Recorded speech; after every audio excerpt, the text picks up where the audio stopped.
Lorsqu'il y a un incendie dans un tunnel, la température peut facilement atteindre 1000 degrés et les fumées chaudes de l'incendie peuvent endommager les installations électriques et le béton du tunnel.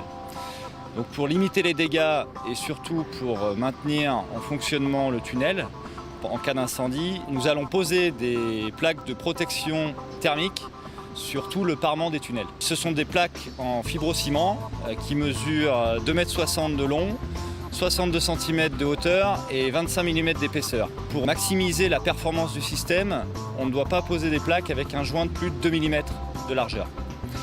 Nous allons équiper en protection thermique les tunnels de Caluire, du Cher et Roche-Cardon sur une surface totale de 100 000 m², ce qui représente 10 hectares. Les plaques sont posées avec une cadence moyenne de 500 m² par nuit.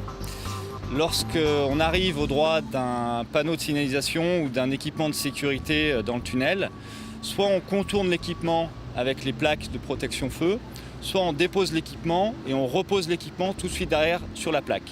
Il est impératif qu'on remette les équipements opérationnels pour pouvoir réouvrir le tunnel aux usagers le matin. Il y a donc beaucoup de découpes et de préparation de plaques et une équipe dédiée en journée assure la découpe et la préparation des plaques pour avancer le travail des équipes de pose la nuit. Et on a donc plusieurs équipes qui travaillent simultanément et de façon linéaire sur le tunnel.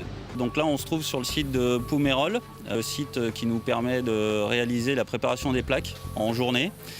Celle-ci est très importante pour nous car elle évite que l'équipe de la nuit perde du temps dans la préparation des plaques et du temps dans la mise en œuvre des plaques de protection au feu. Ce qu'on fait sur le site de Poumerol, c'est donc le traçage des fixations, donc un repérage précis des entr'axes de fixation et la réalisation aussi de bandes sous-jacentes. Donc c'est une bande qu'on met sous la plaque qui est agrafée à la plaque et qui permet lors de la pose d'écrêter toutes les déformations des voussoirs.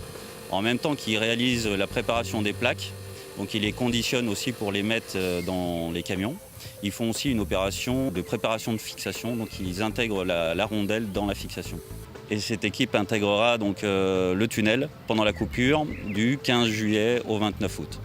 Alors des équipes posent les plaques en partie basse à pied d'œuvre et des équipes posent les plaques à l'arrière à l'avancement en partie haute. Donc pour les travaux en partie haute, on utilise des camions qui ont été spécialement aménagés.